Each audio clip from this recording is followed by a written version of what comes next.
Hey everybody, this is Kate for Bernie Sanders.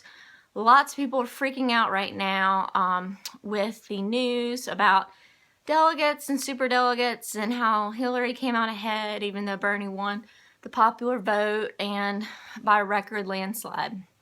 Well, I did a case study of 2008 primary. Was very much interested in this because I, was an intern for Hillary. And there was a huge fight over the superdelegates in 2008. And what I discovered through my research is that Hillary lost the superdelegates in a bidding war. And both her and Obama gave money to superdelegates. And the majority of the superdelegates are members of Congress, both in the House and the Senate. And she just was throwing money at them just erratically, and she lost the superdelegate count in a bidding war, 2-1, and she went to debt. And she asked for, people to pay her money back months and months and months after she lost. I was getting emails, help me, Kate.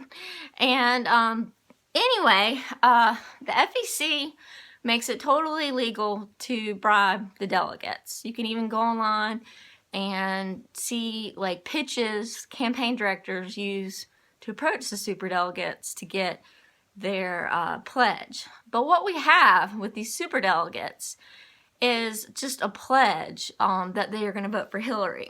And I started following the money in this campaign. And basically, in the fall, she had spent almost all the money that she had on hand.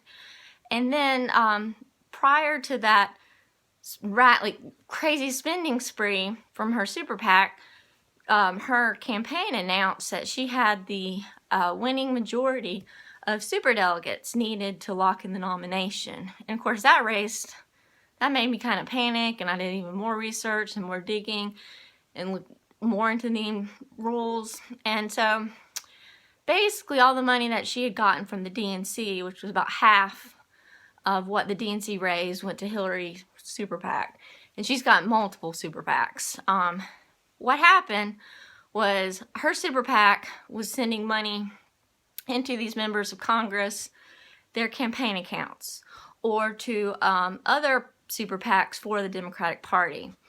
And it's totally legal to do this. And when I worked for a congressman as a finance assistant, the finance director, we would give $50,000, $60,000, $70,000 to a candidate running for office or to a candidate running for re-election. We just swap money back and forth, to help our friends in the establishment. And so Hillary does have that superdelegate majority. And in the early fall, the press basically said she had won the invisible primary, which means she had all the insider support from the establishment needed to take the nomination. But here's the thing. Even if somebody takes $1 million, and you can go back and look in 2008 and see where she offered a superdelegate $1 million for their vote, and they actually turned it down. Even if they take that much money, they are not legally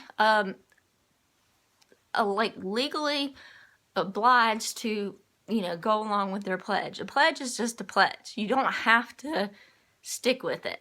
So basically, and the superdelegates only account for 15% of all the delegates needed to get the nomination at the convention. And the final votes are not given until the convention.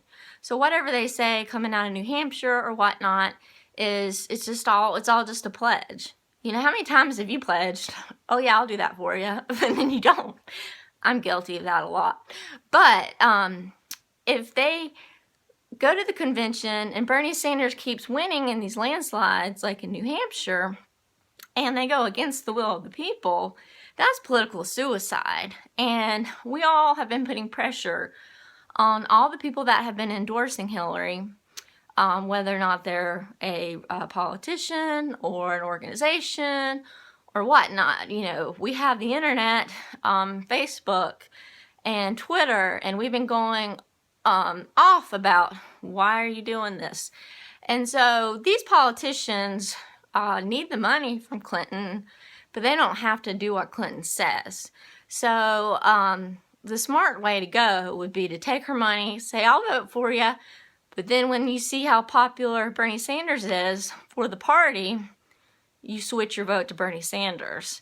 And then that way you don't piss off your constituency, you get reelected, and the Democratic Party wins. Because if Bernie's on the nomination ticket, there will be a high voter turnout, and that's going to help progressives up and down the ballot.